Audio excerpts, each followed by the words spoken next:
You cinema నాకైతే చాలా నచ్చిందండి. అండ్ ఈ రోజుల్లో ప్రతిదానికి ట్రోల్ చేస్తున్నారు. అది ట్రోలింగ్ అంటే ఎప్పుడు అది పాతగా అప్పుడు ఆ టైం నుంచి ట్రోలింగ్ ఉంది. ఒక మంచి విషయం చెప్పినా 10 మందిలో ఇద్దరు యాదవులు ఏదో ఒక ట్రోల్ చేస్తారు. ముందు కూడా అలాగే మాట్లాడేవారు. ఇప్పుడు ఆ ఇద్దరు యాదవులకే మనం ఎక్కువ మైకులు ఇస్తున్నాం. వాళ్ళకే చాలా ఫాలోయింగ్స్, లైక్, షేర్, సబ్స్క్రైబ్ చేస్తే వాళ్ళు స్టార్లు అయిపోయారు. ఇప్పుడు ఎదవని ఎలా మనం ట్రోల్ చేయాలని నాకు అర్థం కావట్లేదు. సో ఈ సినిమా కూడా ఆ ట్రోలింగ్ ఎదవలు ప్లీజ్ ఫస్ట్ టికెట్ కొనుక్కుని నీ ఇష్టం, నీ అబ్బాయి ఏమేం చేసుకో. ఈ టికెట్ కూడా కొనుక్కోకుండా ఇంట్లో బ్రషింగ్ కూడా చేయకుండా నువ్వు వచ్చి మొత్తం హేటింగ్ చేస్తున్నావు. సో ఫస్ట్ ఒక మంచి పద్ధతితో టికెట్ కొనుక్కుని సినిమా చూసి నీకు ఏం చెప్పాలో నువ్వు చేసుకో.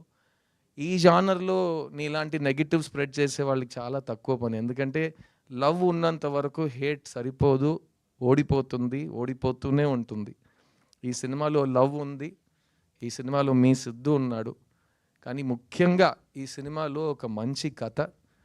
20 years ముందు మేము ఎలాంటి సినిమాలతో మేము ముందుకు వచ్చాము. అప్పుడు పాన్ ఇండియా, పూన్ ఇండియా ముందు నేనే ఫస్ట్ మల్టిపుల్ లాంగ్వేజెస్ చేసి సొంత గొంతులో డబ్బింగ్ చేసి 3 మీడియాల ముందు ప్రెస్ మీట్ చేసి నేను ఫస్ట్ చేసేవన్నీ.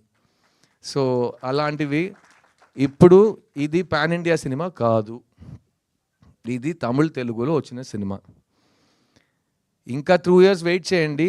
ఒకే లాంగ్వేజ్లో తీసి ఏఐలో ఒక బటన్ నొక్కితే అది మా నోట్ని మొత్తం మూవ్ చేసి మీకు తెలుగు స్ట్రైట్ డబ్బింగ్ లాగా అనిపిస్తుంది. ఇంకా 2 years వెయిట్ చేస్తే అది కూడా వచ్చేస్తుంది.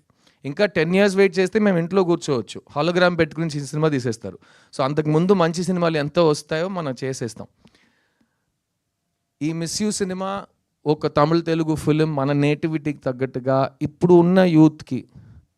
ఒక పెద్ద మనిషి నాతో చెప్పాడు, మీరందరూ ఫ్రెష్నెస్ కొత్తగా చేయాలని వెతుకుతూనే ఉంటారు. కానీ మీకు ఒకటి తెలుసా, నాకు ఏజ్ 90 అయ్యింది. ఒకే సినిమాని 20 yearsకి ఒకసారి మళ్ళీ తీస్తూనే ఉండాలి. ఎందుకంటే నువ్వు లవ్ స్టోరీ తీస్తున్నావు అంటే ఆ టైంలో 18 to 30 ఉన్నవాళ్ళు యూత్ అనుకుంటారు. వాళ్ళకి లైఫ్లో ఇలాంటి లవ్ నేను చూడలేదని అనిపిస్తుంది. 20 years తర్వాత ఇంకో జనరేషన్ ఆ గ్యాప్కి వచ్చేస్తుంది 18 to 30కి.